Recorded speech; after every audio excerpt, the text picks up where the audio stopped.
Hello friends, this is Umair. Welcome to my YouTube channel mister X. और आज हम लोग पढ़ने वाले हैं क्लास 5th का चैप्टर नंबर 6 ज्योग्राफी का, जो कि है द टेम्परेट ग्रासलैंड।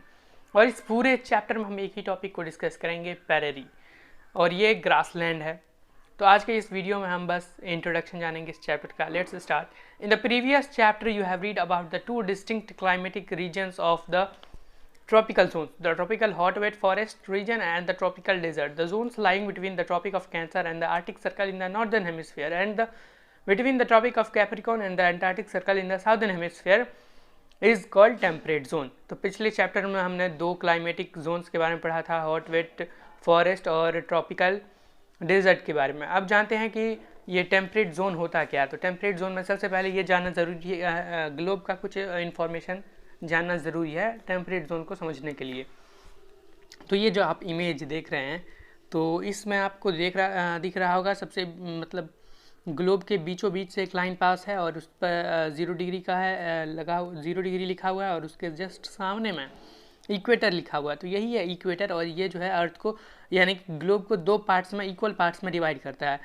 और इससे ऊपर का जो पार्ट है उसे हम नॉर्दर्न हेमिस्फीयर बोलेंगे, और इससे नीचे का जो पार्ट है उसे हम साउदर्न हेमिस्फीयर बोलेंगे। ये क्लियर है? आगे देखते हैं।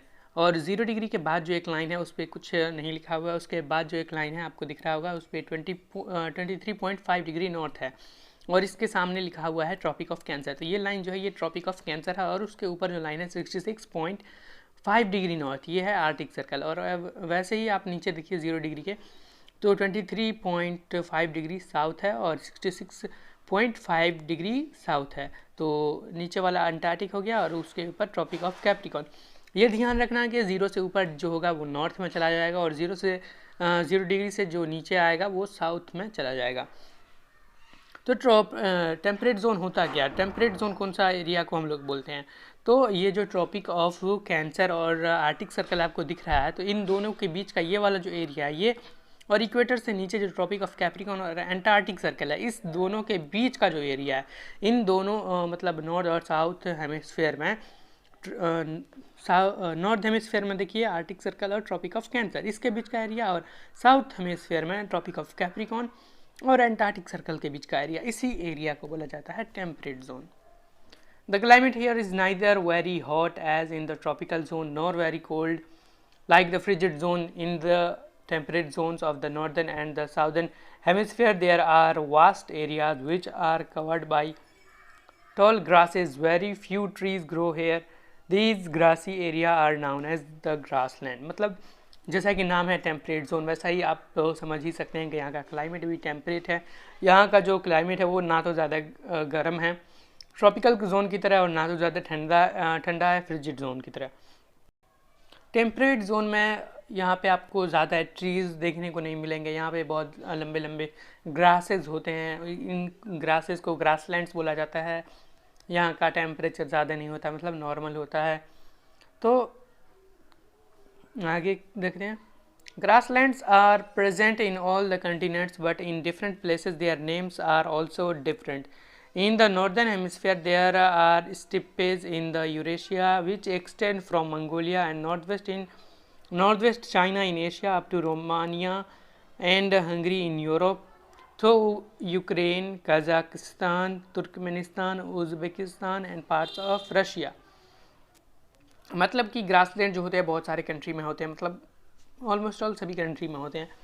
लेकिन ये जो ग्रासलैंड है तो अलग अलग कंटिनेंट्स में होते हैं, तो उनका अलग अलग नाम अलग अलग जगह पे होता है।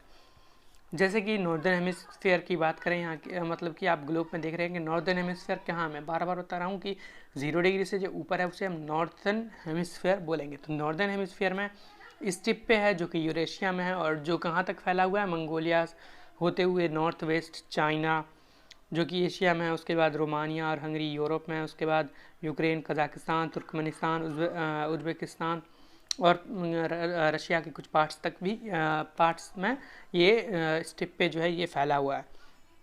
The prairie in the North America cover another big area of temperate grassland stretching from Texas state of USA up to the Alberta province of Canada. In the southern hemisphere, the pampas in Argentina, South America, the wild and savannas in Africa and the downs in Australia are found. मतलब कि पैरेरी जो कि north America में है, और इसी पैरेरी के ऊपर ही ये चैप्टर है। तो इस पैरेरी के बारे में हम नेक्स्ट वीडियोज़ जो आएगी इस चैप्टर से रिलेटेड उसमें पढ़ेंगे डीपली। तो पैरेरी जो कि नॉर्थ अमेरिका में है वो बहुत ही ज़्यादा है, दूसरा मतलब कवर करने वाला एरिया, ये सबसे ज़्यादा एरिया कवर करने वाला दूसरा ग्रासलैंड्स है, जो कि टेक्सास जो कि एक स्टेट है यूएसए का, वहाँ से लेके अल्बर्टा प्रोविंस ऑफ कनाडा, यानी कि कनाडा का एक प्रोविंस है अल्बर्टा, जो वहाँ तक ये फैला हुआ है। और साउदर्न हेमिस्फीयर की बात करें तो पैम्पस जो कि अर्जेंटीना में है, साउथ अमेरिका, उसके बाद वेल्स, सवाना, ये सब अफ्रीका में है, और डाउन्स जो है वो ऑस्ट्रेलिया में पाया जाता है। तो आज के लिए बस इतना ही। अगर आपको वीडियो पसंद आया हो तो वीडियो को लाइक करें और हमारे चैनल मिस्टर एक्स को सब्सक्राइब करना ना भूलें। Thank you.